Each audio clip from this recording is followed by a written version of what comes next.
The broadcast is live. Holy cannoli. All right, guys, I had a week off. I think 2 weeks off. 2 weeks. Last week I had full intentions of being here, but I was actually in the urgent care. Urgent care. Yeah, because I had planned on my Grand Canyon spring, since it's officially still spring. Rim to rim to rim crossing of the Grand Canyon.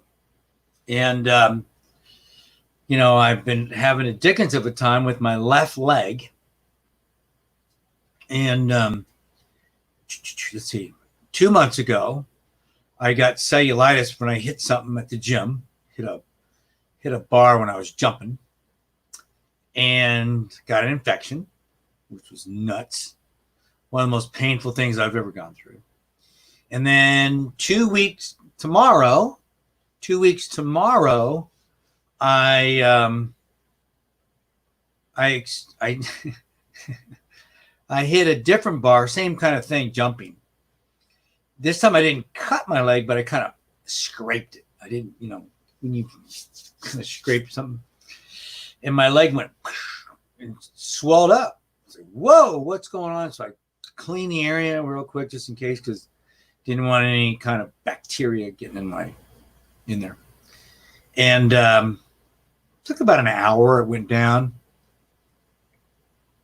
I had to work with a couple people, and then I think I'm gonna do a little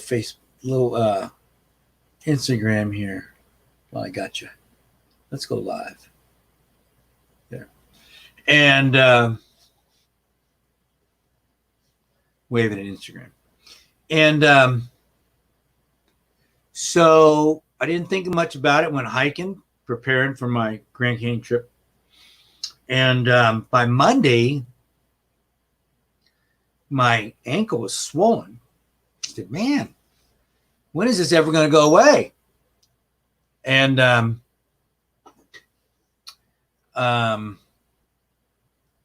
it kept getting like kind of purple and swelling. And then I said, well, it's going to go away. I used a compression sock to kind of get that. I didn't really ice it much because it wasn't hurting at all. And by Thursday, I was working with somebody, and I thought I saw a red line. And I go, oh, man, I can't be getting an infection. So Thursday afternoon, I decided to go to the urgent care and spend some more money. Got to see the same doctor, and he said, it looks okay. Examine it as good as you could, no pain. And I said, well, I'm supposed to go to the Grand Canyon in the morning. He goes, oh, I think you can go. And I go, that's all I need to hear. Now, honestly, my wife wasn't real happy because she was hoping that I wouldn't go for a number of reasons, but mainly because I was going solo again, solo during the middle of the night, all night, actually. And there was some concern with the foot. I'll be honest with you, I had concern for the foot too. And my contingency plan was if I got down to the bottom, I'd come back up if it was hurting. And ended up being great, meaning that my foot actually went down. I mean, the swelling was gone. The only time I got some swelling back was when I got home. Something about my house. Either way, so that was why I missed it last week. And so we're going to talk about tonight about keeping your head when chaos strikes our lives. So that's kind of why I shared the story. Because, when you plan something big in your life, and even though I was calling this a C event, meaning that I have a big event planned in the fall. And then I have some other more important things planned between now and the fall. So this was kind of like, just get back to the canyon, deal with the heat, don't worry about time, and get it in. And So that was my game plan. So all of a sudden, there was this big question up until 6 o'clock at night that I wasn't going to go.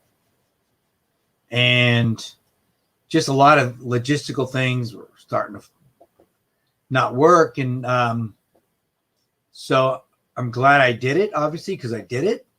Now there's a fire up there. So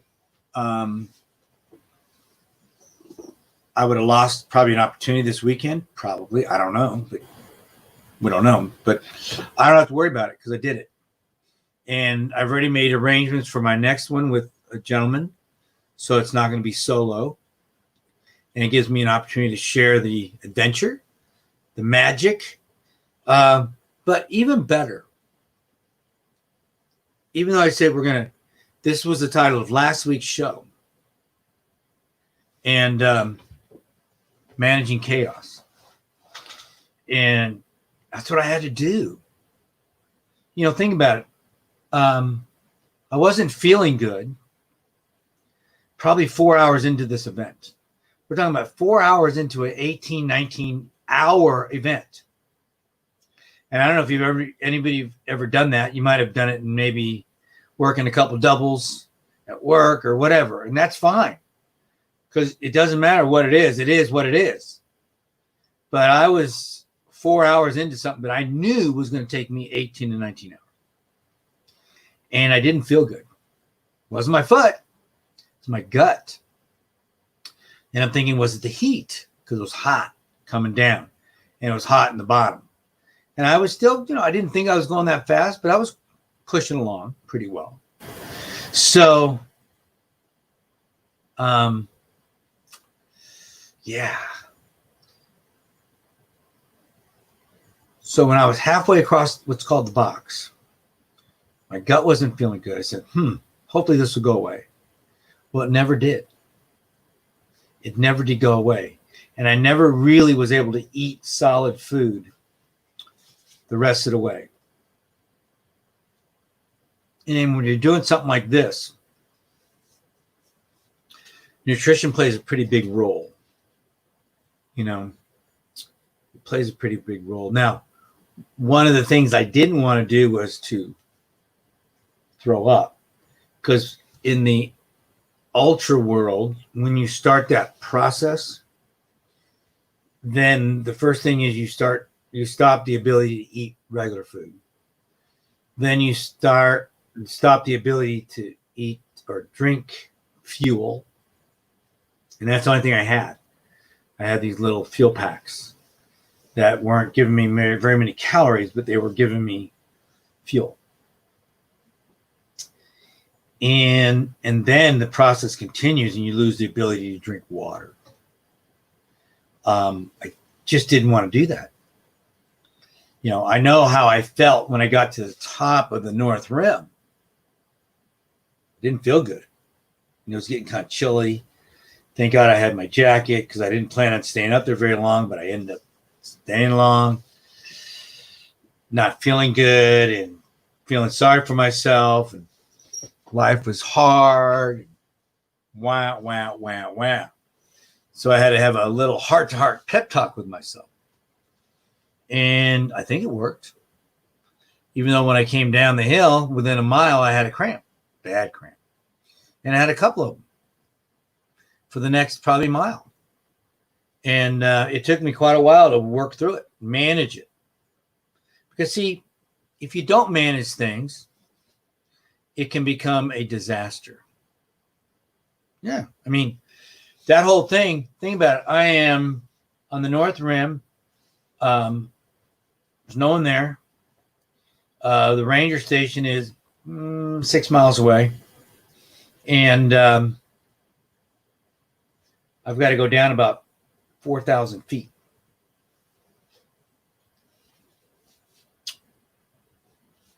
On rocky terrain in the middle of the night. It was now midnight. So this is all going down about midnight last Friday night, Saturday morning. So I've been here before as far as managing chaos. I've been on the North Rim in the dark a few times, so I wasn't afraid of that. And I trusted myself. And so it's, I had to learn it from a coach one time, to stay in the moment when those things in your life begin to be out of control. Chaos. And we've talked about this before when we talk about change. Most people, if you were to talk to them, don't like change because, thank you, whoever you are on Facebook. I love you too. But whenever we talk about change, most people don't like change because it creates chaos.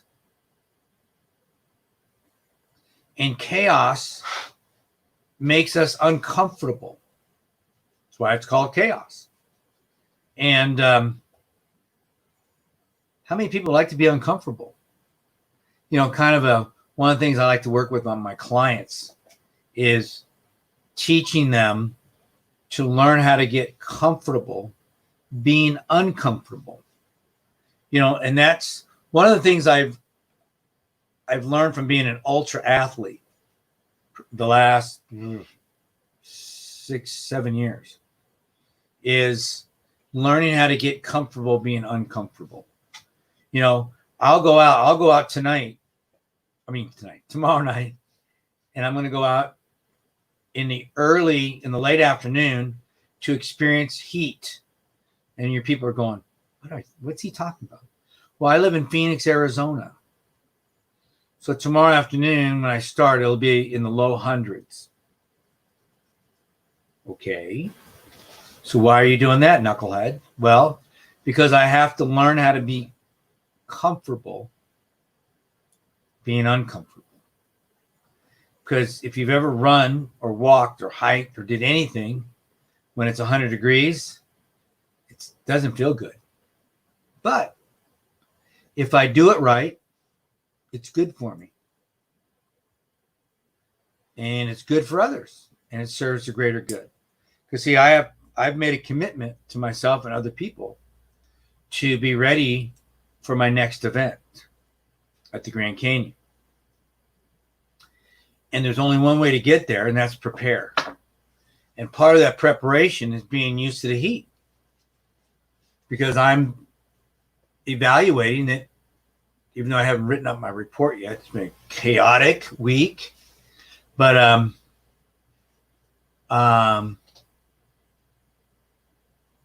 when your life starts to get crazy,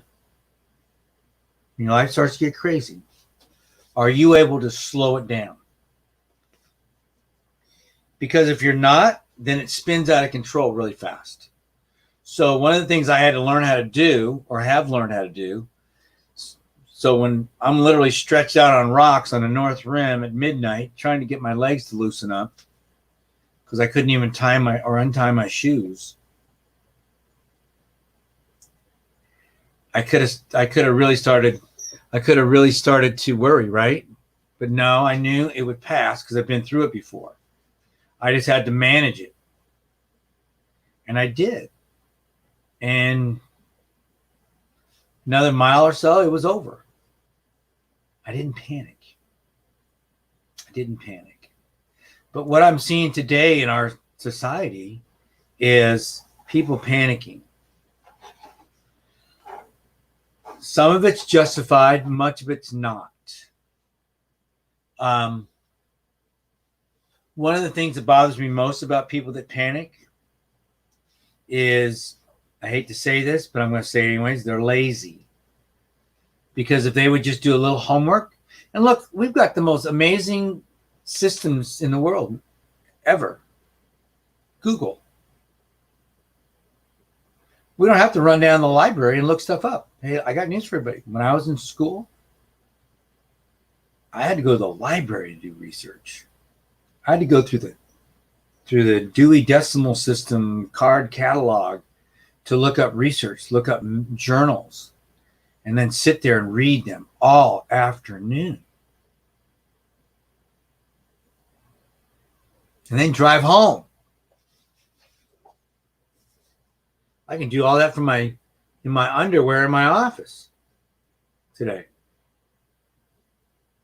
Yeah. Pretty amazing, huh? So, being able to manage that chaos, slow things down, allows you the opportunity to make good decisions. Because when your brain is moving too fast, we make dumb decisions. So that's part of the strategies for us. Because we're all going to go through this. Whether it's what's going on today with the virus or the rioting and all the emotion on both sides of everything, and the hate, the emotions on all the political stuff, and everybody gets riled up. I tell people, why are you doing that? Don't get into it with people. It's not worth it. Save your energy. But emotions are crazy. And I've done a lot of work with mental health. And one of the things that's most scary about that is that once people go down that road of anger and emotion, it's very difficult to turn around or stop. It is. It's brutally hard. And that's why many times they tell you, take a breath. Take another breath. Take as many breaths as you need to clear your head so you can get a better understanding of what's happening, so you can make better decisions. Because if you don't, and you jump in, before you know it, you're like, oh my God, I can't believe what just happened. And you get out of control really fast. And, it's just not worth it. None of it's worth it. The social media part of it's not worth it. The only time, I guess my rules are pretty simple. I'm not going to argue with somebody that is just looking to argue, debate, whatever you want to call it. But I guess if somebody does get in my face physically and then at that time I'm going to share, hopefully not get physical, obviously, but share some solid information to get them to either listen or to know that they're on the wrong path. Because sometimes people have a hard time hearing the word no. And I was sharing that earlier. As an old guy, my generation created a lot of the mess that's going on right now. We created these young people that are not used to the word no. We didn't tell them no. The media told us to stop telling no to our children. I've read books on that. There are 10 times more times that you'll say no versus say yes. Just stuff like that. It might be true. I don't know. Maybe. But maybe that's how they're supposed to learn. That's how I learned, obviously. My mom, believe me, my mom didn't know. She did whatever was convenient. And back then, 60 years ago, there wasn't a lot convenient. For a mom that had 3 kids. It was called survive. Yeah. Especially if she had to go to the grocery store. Pack all the kids up. Yeah. Or how about do something for herself? That never happened either. You talk about chaos, and we bitch and moan about that stuff today. Jeez. I know a couple. I work with this guy, his family, wonderful family. And this was probably in the last, could have been in the last 30 years, maybe a little longer. Grew up in Chicago. They were immigrants, came from, I think, Yugoslavia. They left the little kids there by themselves. because they had to go to work. Did anything bad happen? No. Could it? Yeah. In today's age, they could have been thrown in jail, kids taken away. And they're the most amazing family you're ever going to meet. Yeah. So they kept their heads when chaos strikes. They did. They didn't think about it. They knew what they had to do. They stayed focused. That was the mindset that I developed coming off the North Rim. I did what I had to do in that situation. Now, does it help to know?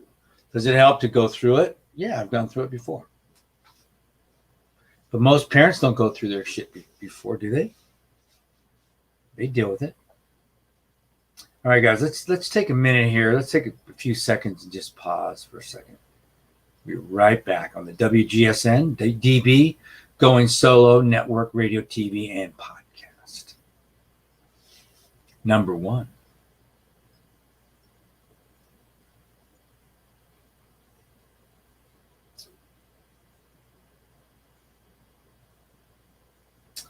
Okay, so my parents, their parents, they just did what they had to do, guys.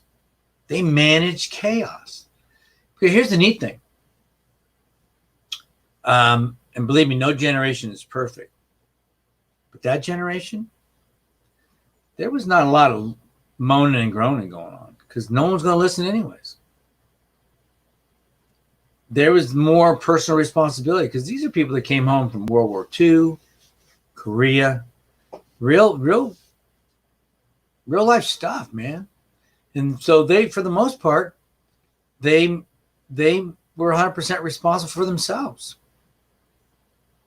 you know, and that's hard, especially today, because we're all looking to blame somebody else for our misfortunes. It's somebody else's fault that there's chaos in the world. It's somebody else's fault that goofy stuff has happened in your life. You know, you have a job interview and then all of a sudden you got a flat tire and then all of a sudden your kid's sick and all of a sudden your boyfriend doesn't want to talk to you anymore. Ooh, life sucks. It does. So just manage it. How do you manage it? Well, you don't panic. You certainly don't panic.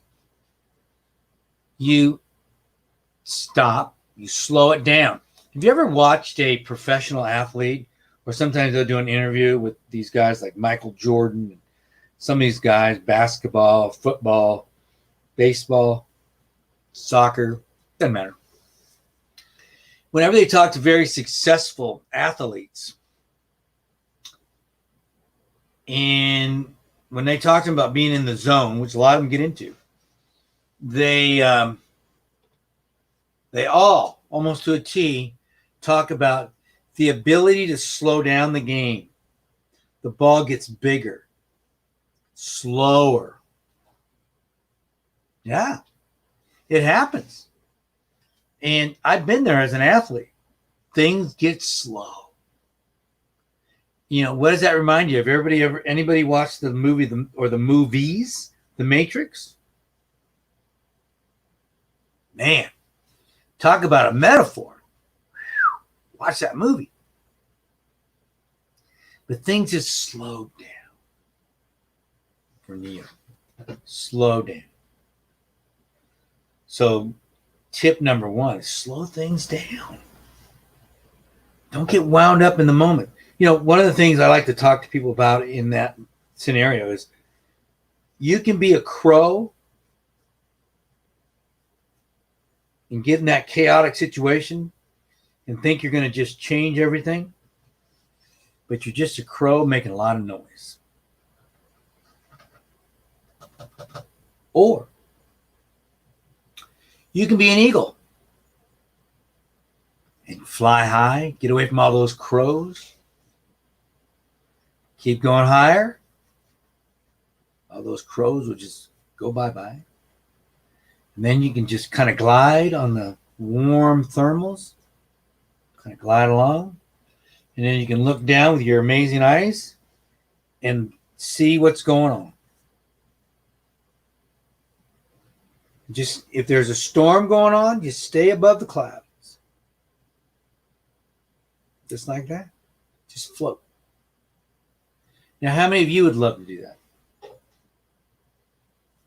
When it's going down in your life, how many of you would just like to glide along and relax and wait till the storm goes away? It's possible. It's really possible. But you got to want it. But most of us, see, we fall into the trap of fighting with crows. I was talking to a client today. Young guy, 29, and he's got I think, a good job, very good job. And every so often his mom calls him because he moved out. He moved to Tennessee. And mom's dealing with stuff with him that moms do. I always worry when it says my mom called, because I know the power that this mom has. And that's because she's done so much for him, which is why my technique for him is just love your mom. Don't get into this other stuff. Let me contrast that with somebody here that I spoke with 2 days ago. Wanted to show me something. I said, sure. What do you got? Well, he showed me. And I gave him some advice and some things to do. We're going to probably do some work together. And he goes, Coach, can I ask you a question? I said, sure. And then he went into this long question about his mom. I'm just listening. It was hard for me. Listening is hard for me. No, I was listening. And I said, she's your mom. You can't disown your mom. You just got to love your mom. Does it mean you have to hang out with your mom all the time? No. Does it mean you get into deep philosophical conversation with your mom? No. She's your mom. You can't fire your mom. You may want to. I've been there. I've gotten into some knockdowns with my mom when she was around. And so I'd give anything for another knockdown with my mom. But, you know, guys, let me just give you one word. Let me give you a little advice on that whole thing with just being super angry with mom or dad. Because I was super angry with my dad all the time. You know, I didn't get it, didn't understand a lot of the stuff that was going on. And it just seemed that every time him and I got together, it was chaos. Absolute chaos. I mean, there were a couple of times, but I'm not going to get into that tonight, that we didn't, because it's about managing chaos tonight. And, but this advice was given to me by a doctor friend of mine. Arn, I'll quote him. Your dad did the best he knew how. If I've seen it once, I've seen it 10 times. It's true. My dad had no idea what to do as a dad. There weren't any books. He didn't get great examples from his brothers, sisters, and cousins. Maybe even from his own parents. His dad was never home. Great guy, wasn't a jerk, but he had to work. Had to work. So my dad did the best he knew how. He just did not explain that to me. And as a young man, I was looking for that. I was looking for a dad that wanted to, you know, share dad stuff. You know, how to drive a car, a truck, how to fix something, how to do whatever. And I didn't get a lot of that. So I sought other areas for that. Coaches, teachers. And that's been my whole life, which is why for years and years I never thought of anything else except being a coach and a teacher. Why not? Save my life. Which is kind of funny because that's what I wanted to do. I wanted to save people's lives. Because somebody saved mine. See? So managing chaos to some, like that little boy that I was just talking about, it's about finding people that can help you. It's about finding that place of refuge. See, when we talk about relationships, and because that's a biggie, and you talk about chaos, let's talk relationships. And a lot of times couples don't understand that we all need a place of refuge. And if you are fearful of that, you will be very resentful of your partner. What do I mean?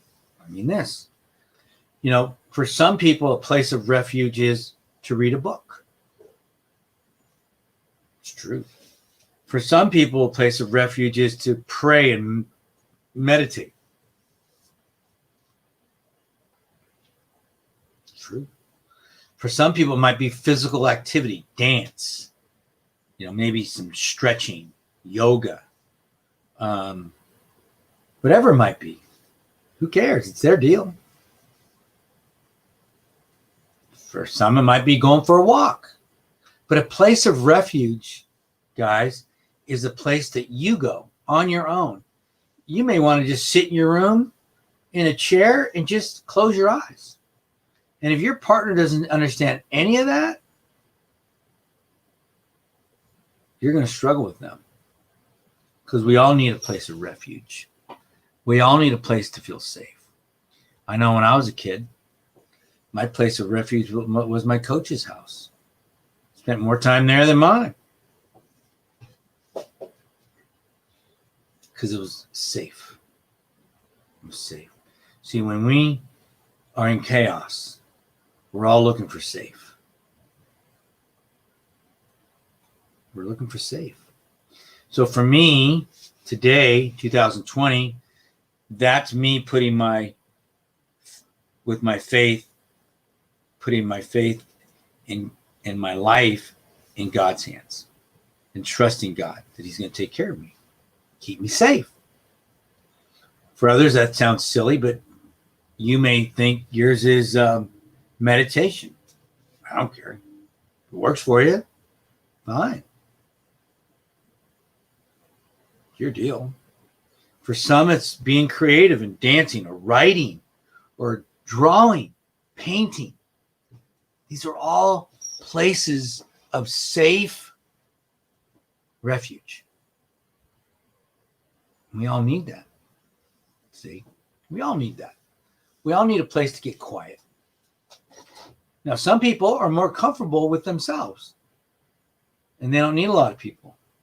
You know, one of the things that I've had to learn how to do was that I don't need people to go with me to the Grand Canyon.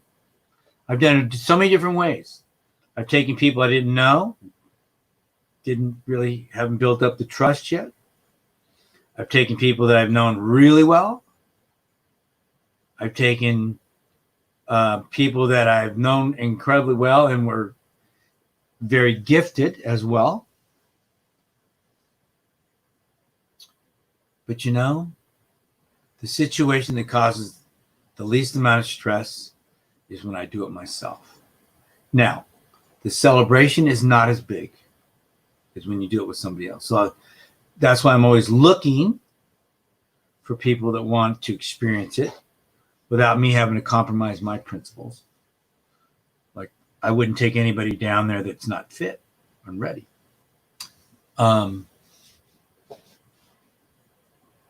So that's something that I look at. But at the same time, you know, being able to go down for 15, 16, 17, 18, 19, 20 hours by yourself. Or have you ever walked? This is crazy because Probably not. Have you ever walked somewhere in the middle of the night and just kept going? And it was just quiet. Maybe the moon was out, dark, and bugs were flying around, creepy shadows. Something about that. It will, not only does it provide a place of refuge, but it provides a place for you to think, explore yourself. What's going on in your life? You know, are you following through on your purpose? You know, are you evaluating what you're doing? Are you learning from what you're doing? So yeah, I mean, that place of refuge is huge. Hang on a second. I wrote some notes here.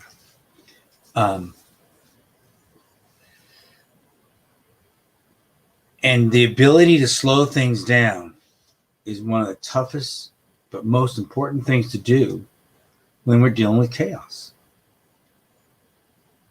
You know, not to bring up a bad subject, but we're going to use it anyways. One of the areas, I'm trying to pick something up. One of the areas that police officers hate the most, domestic violence. Why do you think that is? Sometimes just a young couple. Sometimes, I mean, it's so diverse.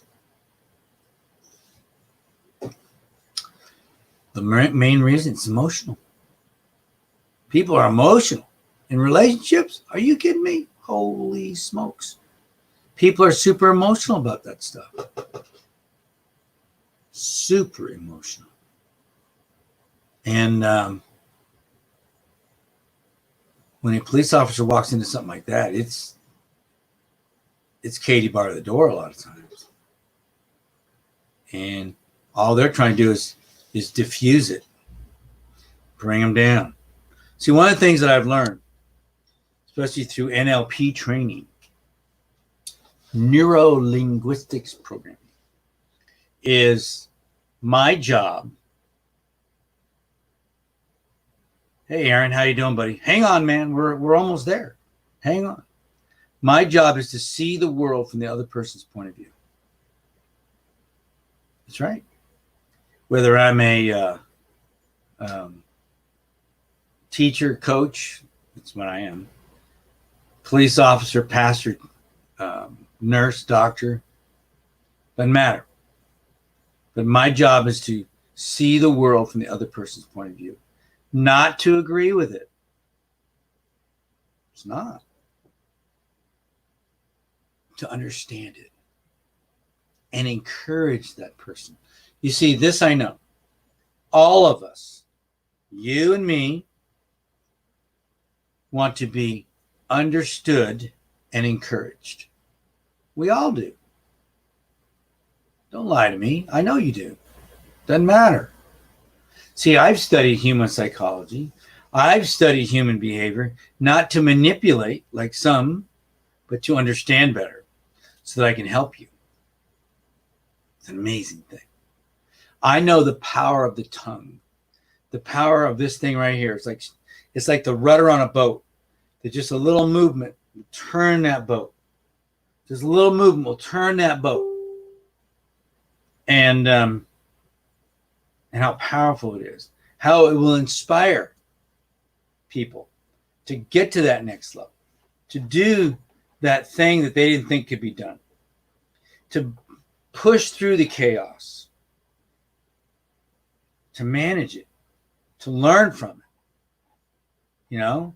First thing I told my coach when I finished the Grand Canyon on Saturday was, man, I got a lot of good lessons today.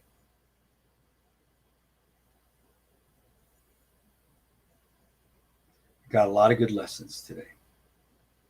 And that's almost the best thing you can do in life. Because we're going to finish up by talking about probably one of the best books in the world as far as all this stuff called. It's called A Man's Search for Meaning. I've mentioned it before. but it's such a powerful book. A Man's Search for Meaning by Viktor Frankl.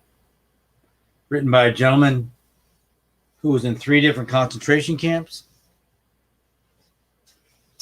who learned that by looking at somebody's eyes, he can tell when they were going to die. Yeah, he could tell. Because in his philosophy, which I tend to agree with to a point, that they can take everything away from us. Every stitch of clothing, every hair on our head, our name, everything, your house, your property. But there's only one thing they can never take from you. Never. How we respond to what life does to us. That's right. Life is going to throw you curveballs. It's going to throw you sliders. It's going to throw you the dipsy-do. It's going to do all kind of crazy stuff to you. How are you going to respond to it? See, that's where I get into, because some people, they'll splatter like Humpty Dumpty, right? Don't they? Boom. All over the place. And you're going, geez, what happened to them? And my only advice for somebody that splatters like that is hoping you keep the pieces close by, because if they're not close by, this is going to be a hell of a cleanup. They may not be the same. Okay? So how we choose to respond to what life does to us, they can never take that away from you. Never, ever, ever. So it's so important that we understand that concept, because you are in charge. It may not seem like it sometimes. It may not. Now, and I'm not, believe me, I'm not the one telling you got to agree with people and you got to get along to go along and all that crap. No, you don't. Heck, you can go hang out in your place of refuge for all I care. Right? Part of the reason that I go to the Grand Canyon is to get away. Be by myself. In the wilderness. In the middle of the night. Because it's scary. But it changes you. And I choose it. And most people won't do that. Most people are too afraid. Most people push change away. It's a lot easier to go dancing with the devil that brought you than find what you're looking for. But it's hell. It's not a good place to be. Chaos doesn't have to be hell. Chaos can just be part of the journey. And you're moving through it. You're moving through it. And you're going to turn chaos into knowledge. Because that chaotic moment is going to teach you something if you're open to learning. If you're not open to learning, thank you, my brother Aaron. I appreciate you, man. You got another minute left. I appreciate you. Happy Father's Day to you, my brother. And but we're going to learn from it. Because there are no mistakes if we learn from whatever we do in life. And how we choose to respond is the most powerful thing that we have in our life. Because life is going to crap all over you. Life is going to kick you in the chops. Life is going to do some serious, horrible things to you. And all you have to deal with that is how you respond to it. I mean, look around. Life sucks. People are doing some goofy things by choice. And then trying to blame somebody else. And that's what's messed up here. We've lost that ability to take responsibility for the chaos in our lives that we create. Yeah, we do. We create it. Are you kidding me? We do. So we can stop that anytime we want, guys. I'm telling you. We can stop it by how we choose to respond to what life does to us. I just want you to choose well. Choose well. All right, guys. This is Coach Arnie. This is the Health, Love, and Life Show. Thank you, CC Chats. And we will, don't forget, there's my phone number, 602-390-9144. My email, you can get a hold of me anytime you want. Got questions, love to hear from you. And I appreciate you. I look forward to next week's show. And I always appreciate CC and all the hard work she does, keeping this network rocking and rolling. I appreciate you guys. Don't forget to follow me on Facebook, Instagram, Twitter, LinkedIn, wherever else. And my podcast, too. I've got another podcast as well. So, I love you guys, and have a great week.